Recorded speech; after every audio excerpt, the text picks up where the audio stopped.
Salam sejahtera Malaysia. Setelah lama berdiam diri, setelah kekalahan Sungai Bakap, setelah kekalahan di PRK Sungai Bakap, akhirnya salah seorang pemimpin besar di dalam Pakatan Harapan, yaitu daripada daripada Amanah telah tampil ke hadapan untuk memberikan pencerahan, memberikan penjelasan, memberikan jawapan apa perasaan mereka, mengapa boleh kalah. Pastinya mereka semua akan berbincang. Jadi akhirnya Mak Sabu telah tampil dan memberikan sedikit komen. Amanah menghormati keputusan PRK Sungai Bakap dan menyeru supaya jentera perpaduan untuk terus diperkukuhkan. Ialah, terimalah keputusannya, kalah tetap kalah, menang tetap menang. Parti Amanah Negara, iaitu Amanah, menghormati keputusan pilihan raya kecil PRK Sungai Bakap dengan penuh tawaduk bahawa usaha berterusan akan digerakkan parti itu bagi mengukuhkan sokongan rakyat kepada kerajaan perpaduan.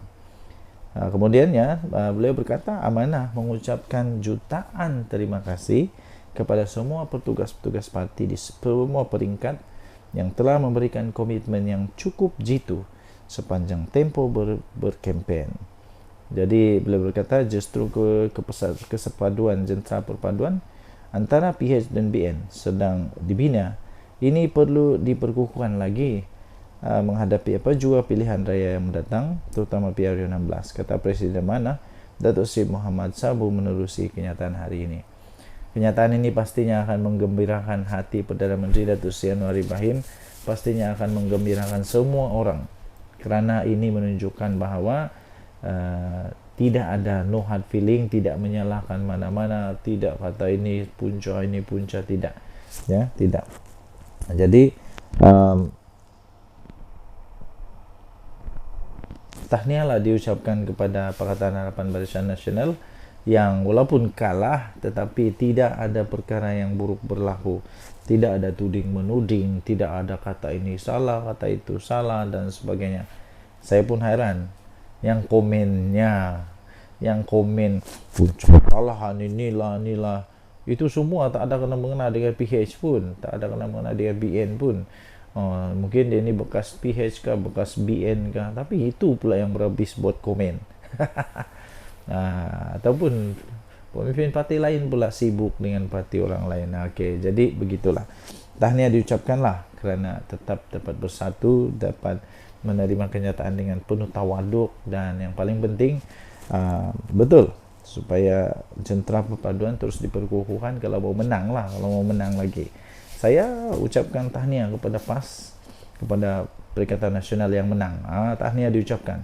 Yang penting bukan mengundi waktu menang, itu bukan penting. Yang pentingnya ialah selepas sudah menang.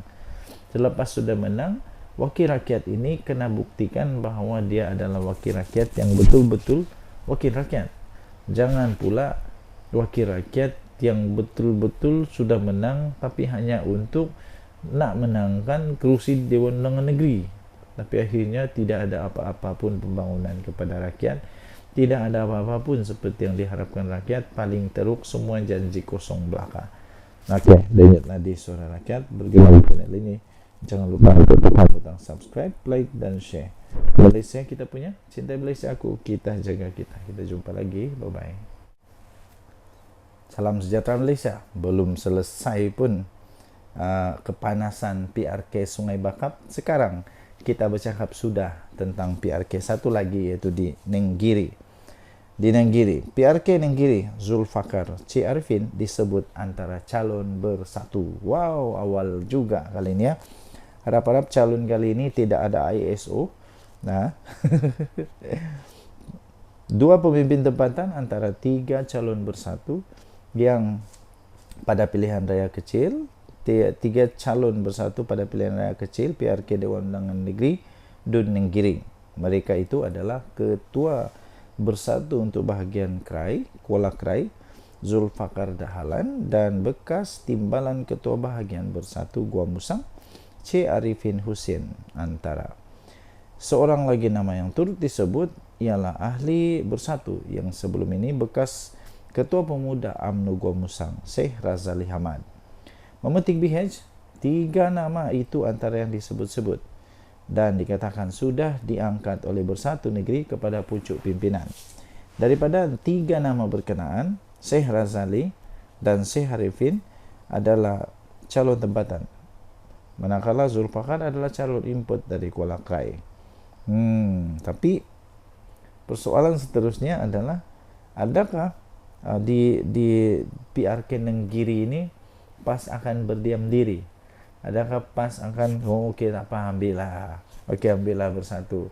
Kita lihat bila calon Bersatu banyak besar kemungkinan kalah, bila calon PAS besar kemungkinan menang. Jadi adakah PAS mahu risiko yang tinggi itu berlaku sekali lagi untuk di Nenggiri? Kalau saya tidak silap, anda bolehlah komen, waktu di Kuala Kubu Baru calonnya dari Bersatu atau calon daripada PAS? Menang, kalah? Kalah. Di Sungai Bakap calonnya itu saya sahkan, saya ingat lagi calonnya daripada PAS. Kemenangan kepada PAS dengan cukup bergaya. Jadi, adakah PAS akan berdiam diri? Adakah anda rasa PAS bersedia untuk memberikan laluan dengan mudah kepada Bersatu? Inilah masalah PAS dengan Bersatu. Dua-dua mau. Okey. Apapun kita doakanlah, semoga yang baik-baik berlaku pada pilihan raya ini. Kalau perlu untuk dilaksanakan semula, kita doakan semoga baik-baik sahaja pilihan raya ini, supaya tidak ada provokasi keterlaluan dan sebagainya. Okey, Denyut Nadi Suara Rakyat bergema di channel ini. Jangan lupa untuk tekan butang subscribe, like dan share. Malaysia kita punya. Cintai Malaysia aku, kita jaga kita. Bye-bye. Salam sejahtera Malaysia. Ingat SPRM sekarang berdiam diri? Tidak. Ingat SPRM pilih bulu? Tidak. Apapun tomahan, apapun alasan, apapun yang disebut macam-macam, salah guna kuasa lah, kata inilah, menggunakan badan kerajaan lah, itu semua salah. Buktinya SPRM turut menjalankan tugas dengan penuh berintegriti, penuh amanah dan tanpa kompromi. Inilah kerajaan yang terbaik.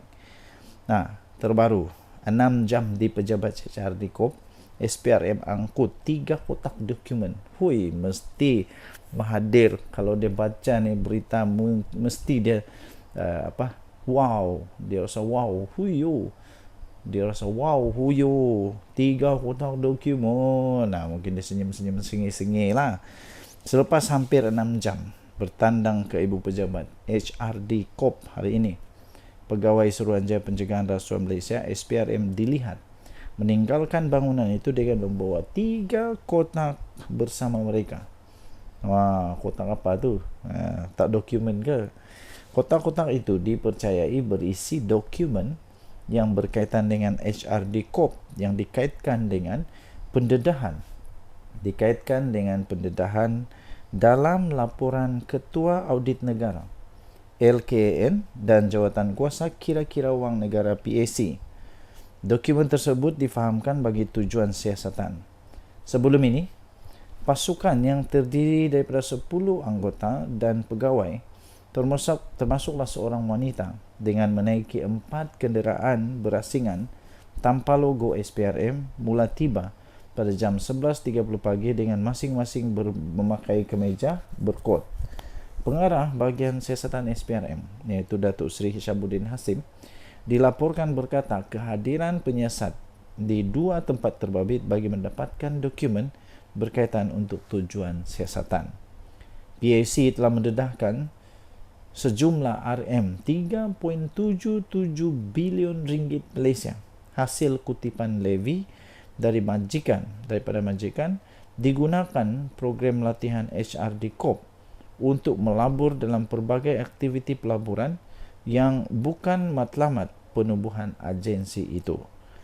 jawatan kuasa itu turut mendedahkan berlakunya percanggahan dalam keterangan yang membabitkan dua pegawai kanan pembangunan sumber manusia berhad HRD Corp berhubung pembabitan syarikat pengurusan acara yang sebelum ini dikatakan milik ketua pegawai eksekutifnya Datuk Sahul Hamid Sheikh Daud. Siapa beliau? Nanti kita tahulah juga, lama-lama kita tahu. Tapi yang pasti terbaik kepada SPRM yang menjalankan tugas. Saya percaya tidak lama lagi Malaysia akan naik dengan sangat hebat, dihormati oleh seluruh dunia, dan saya percaya kita doakanlah terus Malaysia supaya satu hari nanti betul-betul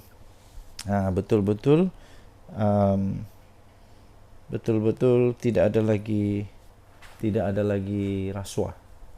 Saya pun sudah cukup bosan dengan perkataan rasuah nih. Kenapa lah orang-orang nih tidak pandai berhenti berasuah?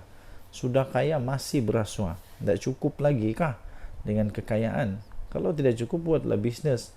Kenapa perlu rasuah-merasuah? Buat bisnes yang betul. Saya percaya semua itu ada hukuman. Kalau tidak dapat di dunia, dapat di akhirat. Apa pendapat anda? Jenut nanti Suara Rakyat bergema di channel ini. Bye. Salam sejahtera Malaysia. Denyut nadi Suara Rakyat bergema di channel ini. Teruk-teruk kerajaan ni pun tak pernah sakau tau. Tak pernah ada sakau menyakau.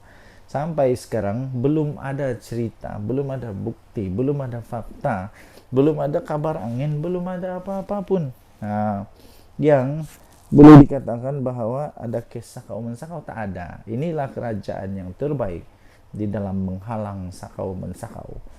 Kerajaan-kerajaan sebelum ni, alamak, minta maaf, tapi ini faktanya. Sudah ada bekas Perdana Menteri yang kena penjara.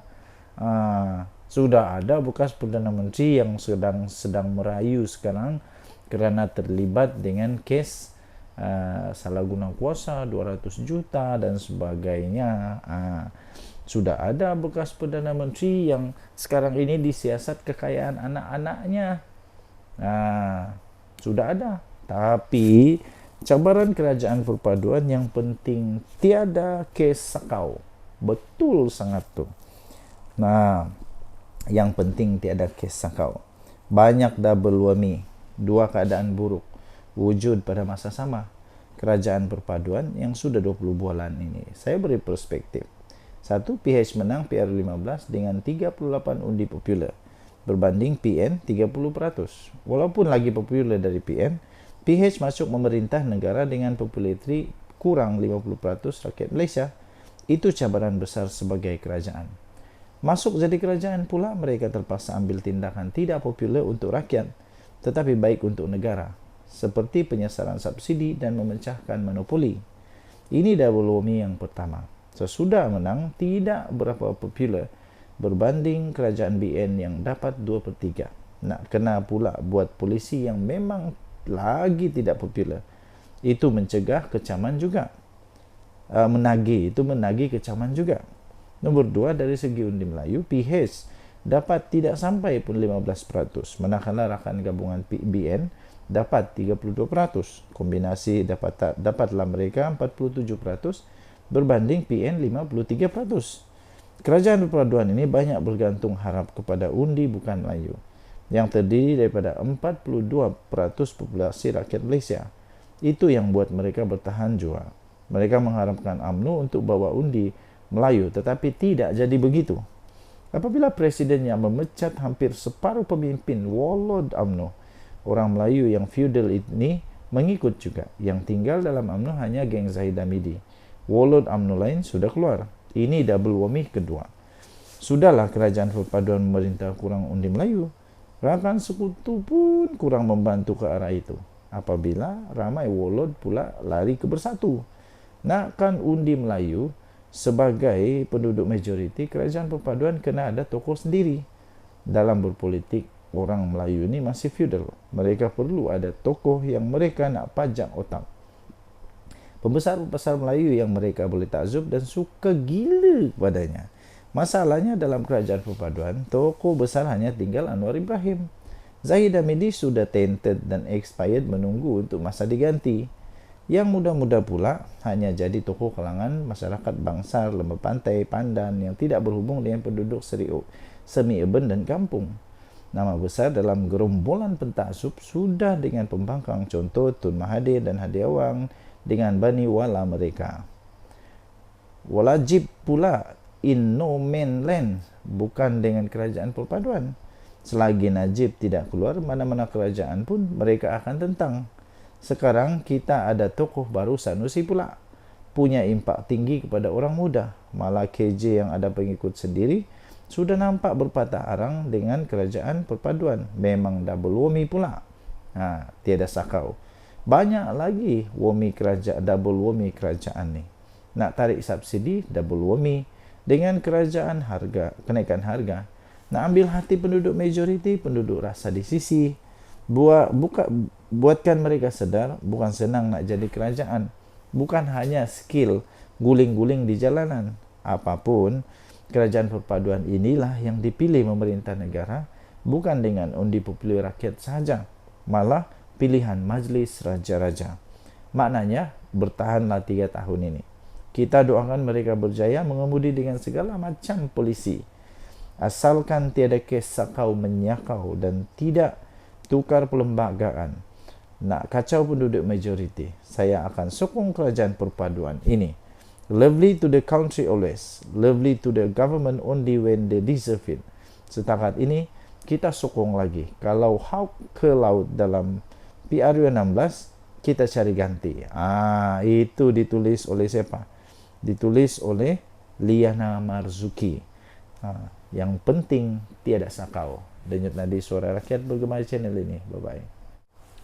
Salam sejahtera Malaysia. Denyut nadi suara bergema di channel ini. Ya, tuan-tuan dan puan-puan yang dihormati sekalian. Sekali lagi, Datuk Seri Anwar Ibrahim, Perdana Menteri Malaysia, berjaya membuatkan mulut-mulut busuk pembenci kepada Datuk Seri Anwar Ibrahim, Perdana Menteri Malaysia yang hebat ini, terkunci, terbisu dan baguslah, bertobatlah, janganlah buat fitnah lagi. Gini, Datuk Seri Anwar Ibrahim sendiri dengan beraninya mengatakan bahawa tindakan disiplin terhadap menteri-menteri yang menggunakan jentera kerajaan ketika berkempen akan dikenakan tindakan disiplin.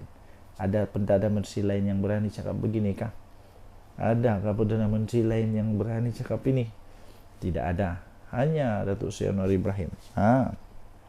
Itulah Perdana Menteri kita. Walaupun banyak keputusan dia yang tidak populis. Rupanya baru tadi saya belajar erti perkataan populis.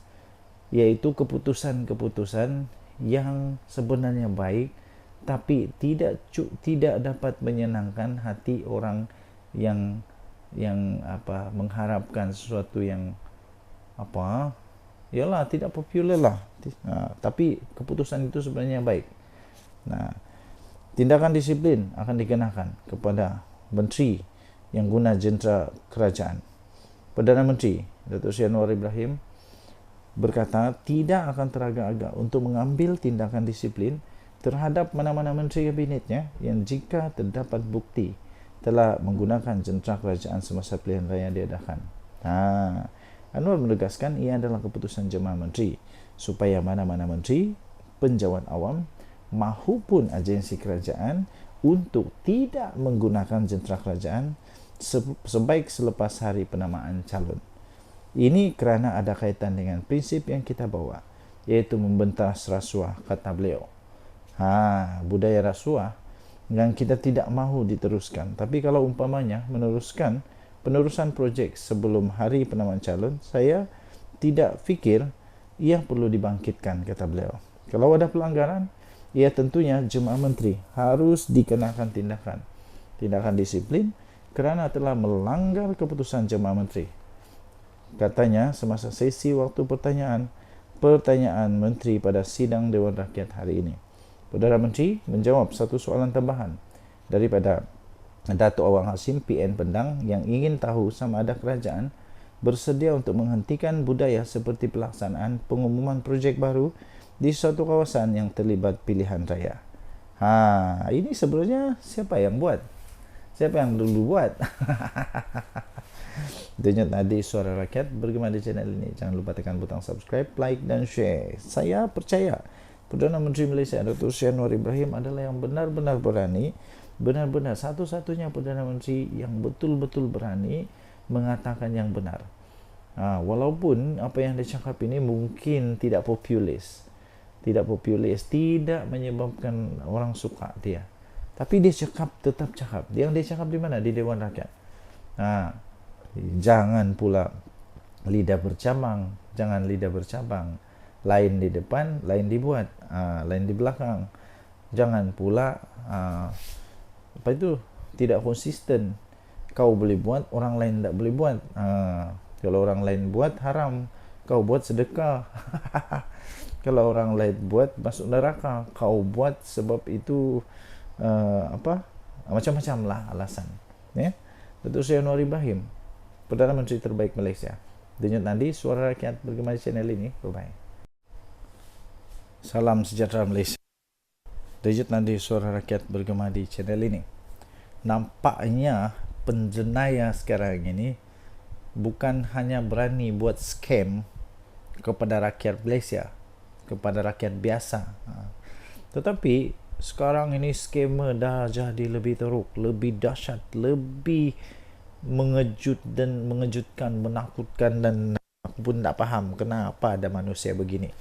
Entah apa tujuannya, entah dari orang mana ni, dari apa maksud saya, dia ni yalah apa dia punya latar belakang lah. Tapi yang pasti polis mengumumkan satu perkara yang mengejutkan saya. Mungkin anda pun bakal terkejut.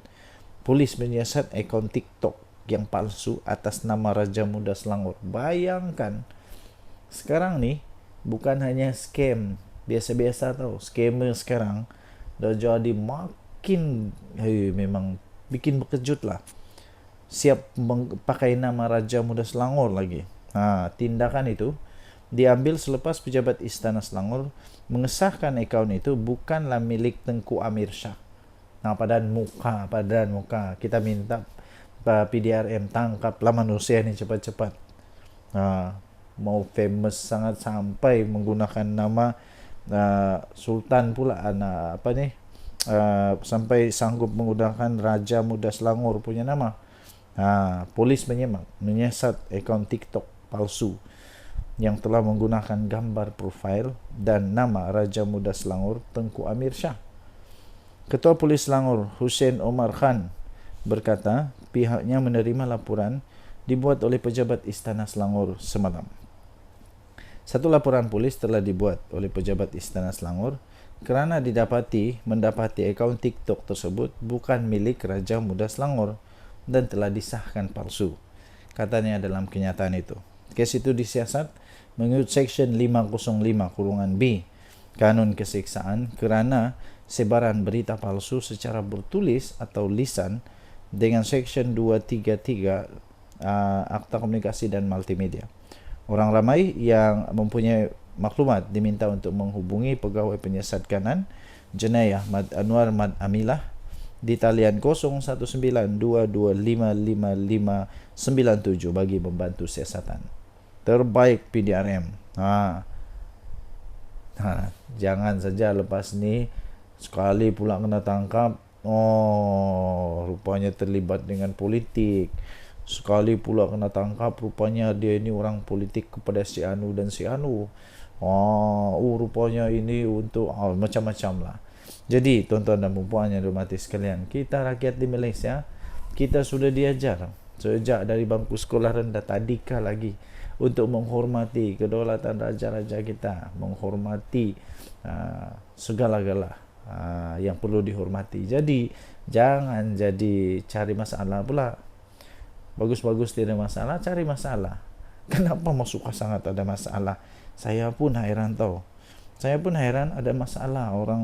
Ada juga orang yang ada masalah mental begini sehingga sanggup untuk buat apa saja, untuk entah mau jadi famous kah apakah. Tapi ini bagi saya ada satu yang sangat pelik, menghairankan. Sampai ada orang sanggup buat begitu juga. Apa pendapat anda? Sila tinggalkan komen.